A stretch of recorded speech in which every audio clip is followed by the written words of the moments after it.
զանգի ձենը ձեր համար չի, չեք լսում, հլմաշ դասարանները։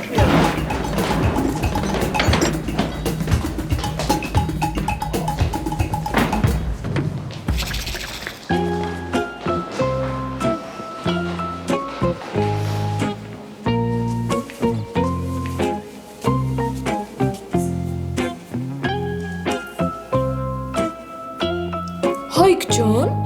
կարող է այս ըմպելիքի մեջ իսկականից առյուծի կաթալեցրած, որ Տիտանյանի ասասները բանի տեղ չես դնում։ Տիկին Հասմիկ, ես դեպրեսիայի մեջ եմ։ Խնդրում եմ էլի ըմպելիքս բերեք ու թողեք ես իմ դարդով հանգիստ տապակվեմ։ Ինչ ասեմ, տապակվի։ Բայց նես չտապակվես, որ բուֆետից ես վառածի հոտ գա։ Ինձ մի հատ էլ մանգո մարակոյամով, հա։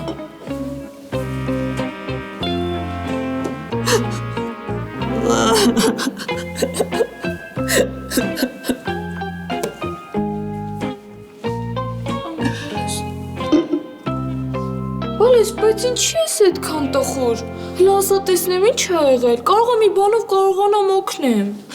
Դուք ինձ ոչ մի բանով չեք կարող օգնել։ Էդ ինչի Հայկ ջան։ Որովհետև իմ խնդիրը ընկիր Տիտանյանի հետ ա կապված։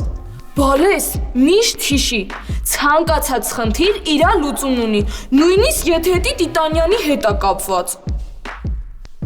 Ասա հələ տեսնեմ ինչ ա եղել։ Դե ամեն ինչ սկսվեց նրանից, որ ես որոշեցի ընկիր Տիտանյանի աթոռի վրա կնոպկաներ շարեմ։ Հետո։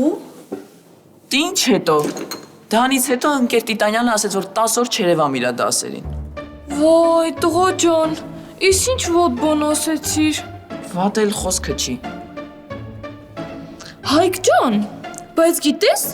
այս ամեն ինչի մեջ մի հատ լավ բան կա։ Դու 10 օր Տիտանյանի դասերին չես նստի ու իրա դաժան դեմքը չես տեսնի։ Լավ չի։ Շատ լավ է։ Բայց ինչի ես տխուր։ Տխուր եմ, որովհետև այսօր այդ վերջի 10-րդ օրն է։ Վաղվանից էլի դեմքը տեսնելու եմ։